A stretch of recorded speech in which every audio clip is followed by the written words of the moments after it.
Buenas tardes, compañeros. Buenas tardes, licenciado. Yo y mi grupo les vamos a presentar el proceso de la independencia política. Mi grupo está conformado por María Augusta Bermeo, Erika Guarango y Irán Zuloja y mi persona. Como introducción tenemos la independencia política. Se conoce el proceso en el cual se produce la formación o la restauración de un país luego de separarse o emanciparse de otro de cual formaba. Iranzu, ¿cómo se da el proceso de independencia? Se da en México en 1810 por el levantamiento del cura Miguel Ángel Hidalgo, que avanzó entre incontables perinencias hasta el año de 1821. Ya. Como preguntas tenemos, Erika, ¿cuáles fueron los grupos sociales que participaron en la gestión independista?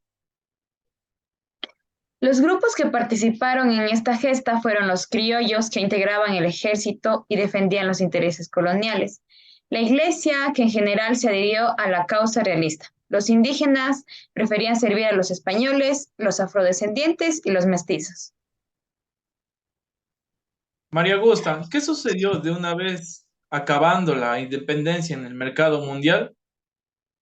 Bueno, una vez acabada la independencia, las economías de los países latinoamericanos continuaron como agroexportadores y dependientes de monocultivos que se desarrollaban en distintas zonas dependiendo a su clima y todas las situaciones. Entre los productos que se daban en esas zonas eran el cacao, el café, el plátano, la caña de azúcar, entre otros productos.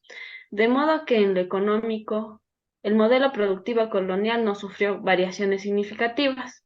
El único cambio real fue la libertad de los criollos para el comercio internacional, y asimismo las manufacturas seguían proviniendo del exterior.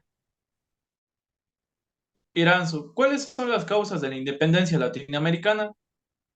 Las principales causas fue el colapso de las monarquías ibéricas, que fue frente a la invasión napoleónica y las revoluciones liberales ibéricas. Los monarcos y ya se garantizaban el orden social, político y religioso, sino más bien era una causa de conflictos violentos que no tenían fin. Erika, gracias a que las empresas extranjeras lograron convertirse en grandes transnacionales, Esas empresas lograron esto gracias a la extracción de materias primas de Latinoamérica, como fue el petróleo, logrando convertirse en transnacionales y afianzar el sistema capitalista mundial. María Augusta, ¿cómo afectó la prohibición de libre comercio en los grupos sociales? Como sabemos, para el siglo XIX la corona española se encontraba endeudada y empobrecida, mientras los criollos, que aún dependían de la autoridad colonial, prosperaban con sus productos que recogían de sus haciendas. Aunque la prohibición al libre comercio impuesta por la corona española, burlada por el contrabando practicando entre los criollos y comerciantes holandeses, británicos, franceses y alemanes, los criollos vivían en una contradicción. Tenían poder económico y político, local regionalmente, pero la corona controlaba la política central, cada vez menos influyente, y el comercio internacional.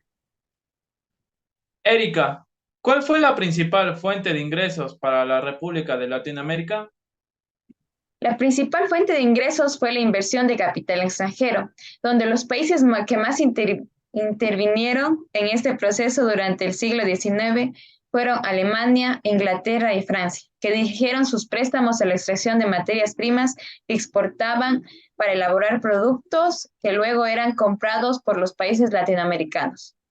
María Augusta, ¿qué aspiraba Simón Bolívar durante la independencia? Como sabemos, Simón Bolívar fue una persona perteneciente a una familia rica hacendada mantuana, representaba los intereses de esa clase criolla agroproductora, que aspiraba a una independencia, no solo política, sino económica respecto a España. Como conclusión de la independencia de América Latina, fue un proceso largo, difícil. De la independencia lograron unir a los latinoamericanos en una causa común. La independencia de la América Latina fue una victoria para la democracia y los derechos humanos. La independencia de América Latina fue un triunfo para la diversidad cultural y tolerada. La independencia de América Latina abrió un nuevo capítulo en la historia de la humanidad. Y eso finalizamos. Gracias.